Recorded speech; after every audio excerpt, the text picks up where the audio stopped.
I don't want your thanks. No, hold on. When we're in the transfer window, you're trying to draw me and Brandon out. And what did I say to you? I will see how serious this club is, depending on what we do in January. I told you the bench ain't good enough. I told you we wasn't convincing against Newcastle, a team that wrapped us up, that beat us on this, that won second balls, that were more aggressive, that pressed our creative players. We had no way, no plan B. I've been saying we had no plan B. When the first game against Man United, we lost. The game against Newcastle, we lost. I always look at when you lose. Those are the games you assess your team and you assess your manager. And I said to you, where's the plan B from Arteta? When plan A is working, it looks saucing. But where's plan B? And to even apply a plan B, what bench do we have to apply anything different? Fabio Vieira is a worse version of Odegaard, and we saw that against this game. Lokonga, well, he ain't here anymore. El Nene, even if he was available and not injured, is he any better than Thomas Partey? Yeah? Then you look at right-back position. Who have we got to switch for the right-back position if you need someone to overlap those channels? Cedric's gone out to Fulham. We didn't replace that. I told you in Ketia, we don't even have another striker. At least if we went to go get a Mitrovic, you can play a different style of football, start hoofing it up there to Mitrovic. 5 crosses, out of 5 crosses, at least one of them he's putting in the back of the net. You know what his strengths are. He offers something different. Then I said the same thing for Saka. Okay, we took off Martinelli, who's been shocking, and we put Trossard on. But do we have that level of rotation for Saka? No, we don't. Do we have it for Granit Xhaka that had dropped the stinker? Who's a rotation for that? And this is exactly why I didn't get excited. And this is why exactly I was saying what Filhos da Puta was saying that we had 10 out of 10 transfer window. When you look at Onana, we were linked to Onana. Yeah, we were linked to Onana. Who looked the better player? The player that a lot of Arsenal fans are justifying that Jorginho, he can do a job. Or Onana, that for me was man of the match, completely bossed that midfield. And for me, doing the same thing and expecting different is madness, bro. Absolute madness. They packed up the midfield, yeah? And every time we have Odegaard pressed, Martinelli pressed, Saka pressed, you can see we're not doing anything. Yeah. In Ketia, exactly the same situation against Man City in the FA Cup. Not good enough, bro. Not enough. If this guy doesn't get a bag of chances, 10 chances a game, he's not clinical enough, which is why we needed better. I've been saying all of this. And all I get is, Kiwior, he can do a job as CDM. We didn't need players like Jorginho that can do a job. We needed better than what we have to sustain this run.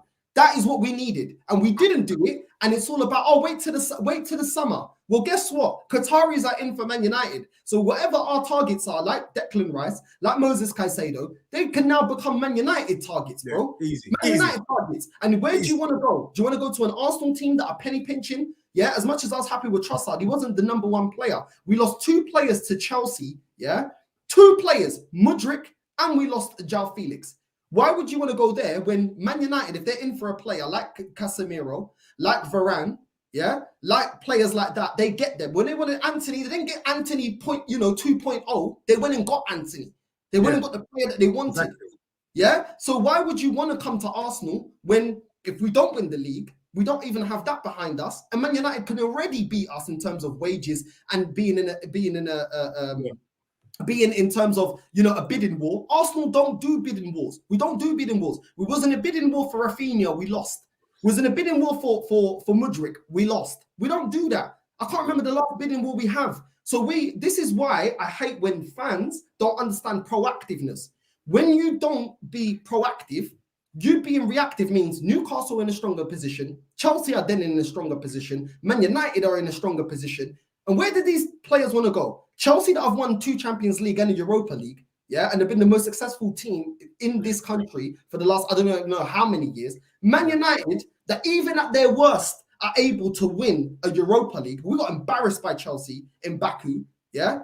And the Man United now that could potentially have Qatari ownership, yeah? And a Newcastle that have owners that are serious all come to Arsenal where we penny pinch and we're allowing a lot of our assets like Saliba, like Saka to run down their contracts. And you don't even know if they're going to even be here when you sign the contract in the summer. I totally agree. And the thing that I find so funny about Arsenal fans is that when I'm talking, and this is why I love being on this show, because this is probably where I get the most balance, because every other Arsenal fan is delusional. Do you get me? Here, we bring people back down to earth and we try and chop it up. Believe it or not, Arsenal fans, I'm actually trying to help you, man. But the thing that frustrates me and why I'm a little bit frustrated with the Arsenal fans, especially the ones in this chat, because I thought if you're following Northside, you got some sense, is the way that these men start twerking for mediocrity. I'm telling you, the way that these fans have been waxed lyrical about Jorginho, I'm convinced that if you, man, were linked to Mr. Blobby, they'd be getting excited as well. Because that's basically what I'm seeing. These men will get excited for Blobby. Do you get what I'm saying? No ambition. And for me, why I'm saying that I've lost faith, I said it to you guys last week. The January transfer window was a statement of intent. And in the statement, you said you're not about that life. You don't want it. The same weekend after the transfer window, you get slapped up by Everton, who by no stretch of the imagination, Sean Dyche hasn't turned anything around. It was 2 Burnley players that slapped you, man, up. Nothing's been turned. Don't get it twisted.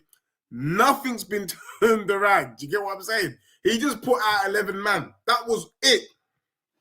So the fact that you got slapped up the way you did, I've lost faith. I'm not so sure you, man, can sustain this.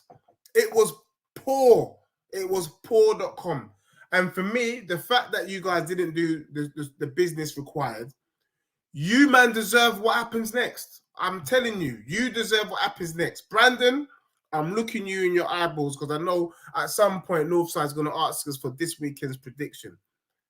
If you, man, do not beat Brentford, it is over. It's that simple. Because the pressure's on now. You, man, flopped against Everton, which means you have to win against Brentford at home. Failed to get 3 points, and it's a disaster movie with Bruce Willis. Do you know what I mean? So, look, I've been here, banter aside. I'm really trying to help you guys. Anyone that can't see through what I'm saying, but really and truly, I'm disappointed. I'm disappointed in Arsenal. And I'm disappointed in their performance this week. Listen, let's go to Brandon, because obviously you said a lot, I said a lot. Brandon, what do you make of what did he saying, bro? I can't disagree. Deji is talking facts. The only surprising thing is that he don't support Arsenal, because the way he was talking there was like a passionate Arsenal fan. Do you know what I mean? Like, and you should be worried, Dej, because, you know, like us, we're worried that we're going to flop. You should be worried that, you know, Harry Kane may never see a trophy in his life unless Arsenal win the league and he gets an invite to, you know, the parade. So, I get it. But no, you are right. Banter aside, you are right. It was atrocious performance against Everton. And it just goes to show that when Thomas Partey is not at his 100%, which I didn't think he was throughout the entirety of that game anyway, and I know he came off pretty early. When he's not 100% or he's not playing, we're a very average side in the midfield. Very, very average. Bravo. What can I say? I mean, we got a little taste of it against Newcastle. You know, they kind of showed the blueprint on how to stop Arsenal. Not necessarily how to beat Arsenal, but how to stop Arsenal.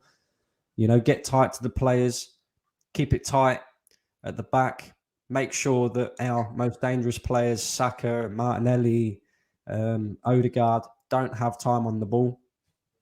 And Everton did that game plan to an absolute T. The only difference being is Everton managed to get the goal that won them the game, which, you know, Dej, you'll probably agree with me on this one. I know Northside already does, right? But to bring it back to the game and bring it back to the goal, I mean, I have no idea, right? I'm hoping you can shed some light on this, right?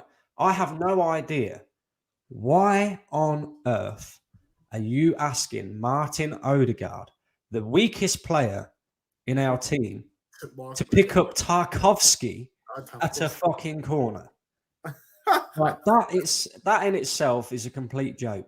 The guys, you know, a lot taller, a lot stronger, and you're asking Odegaard to pick him up at a corner. It's just unreal, unbelievable. Apart from that, Everton created the better chances. We didn't really have any chances at all. I don't think Martinelli definitely wasn't in the game, and he deserved to be substituted. But in saying that, Nketiah wasn't in the game. Probably should have stopped at home. Bukayo Saka, he did all right in patches, but apart from that, he wasn't really in the game. We just got absolutely schooled, really. You know. Yeah, I agree. Sorry. You know, it's like with the whole Trossard thing. I think Trossard came on for Martinelli, and he was better. But when you look at the performance that Martinelli put in the first half and what Trossard put in the second half, there wasn't much difference. And that's because Everton's game plan was worked to an absolute T. Like, there was no space. Martin Odegaard, again, non-existent. It just goes to show that this boy, yeah,